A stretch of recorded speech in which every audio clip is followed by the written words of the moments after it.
From Dave to Don, our good buddy Ron, DDP Yoga, Know It All, an expert, as well as our local Capitals, I guess, connoisseur. Capitals correspondent down in Arlington.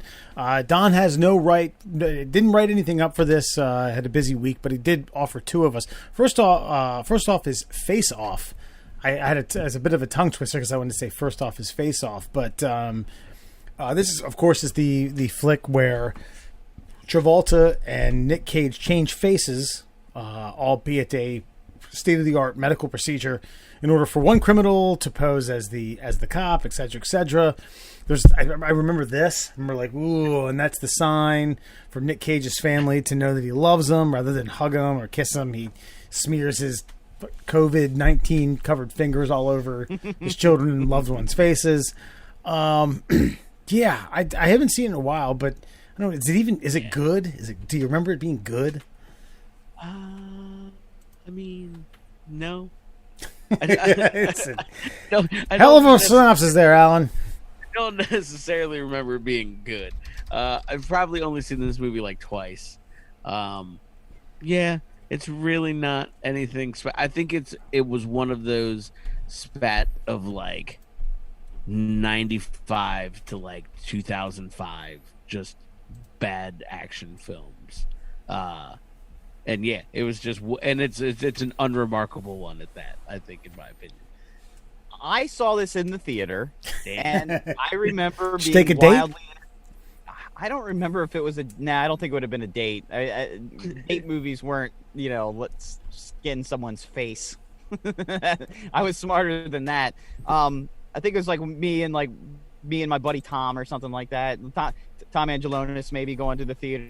We had to see it because it was Nick Cage, and Nick Cage was he was all the hype back then. But look, it's 1997, and again, the problem with if you look at the era of these films, this is the late 90s, and they didn't have to be photo accurate. We've gotten to this point now, especially with the technology, that everything has to be photo accurate. And if it's not that, if you go back and look at these movies, they don't hold the test of time. The only movie I could think of right now that holds the test of time with any kind of special effects is, say, Back to the Future, and that's really ridiculous if you think about it hard. But Face Off was stupid.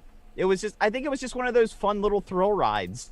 But if you look at it now, it's terrible. But at the time, it was good. And looking back at it with nostalgic eyes, it was so bad that it's still good. So I give him full credit for meeting the criteria of the assignment. 92 on Rotten Tomatoes. I wonder if I wonder how that's. I mean, that's got to be a typo. I don't think so. I think it had a good plot line. I think that the procedure, looking back on it now, the procedure itself, which is the plot device, was so ridiculous that it makes it stupid by today's standards.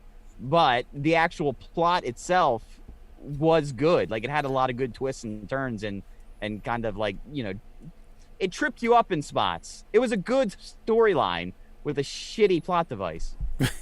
So the only thing that keeps it from suspending belief is a surgery that would take someone's face and be able to put it on another person's skeleton or skull and have it look moderately the same. Hairline, jawline, height, body build, etc., etc., right? 100%. Sure, gotcha. Suspend belief a little bit. I understand. Yeah.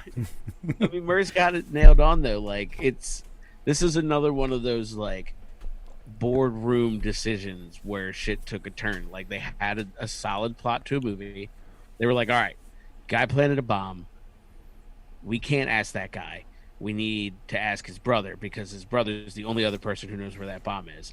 How do we get it out of his brother? And then the asshole in the corner was we cut his fucking face off and we put it on somebody else. And immediately greenlit. Huge Travolta's in, Nick Cage is in, and this is when you get this turd. Right.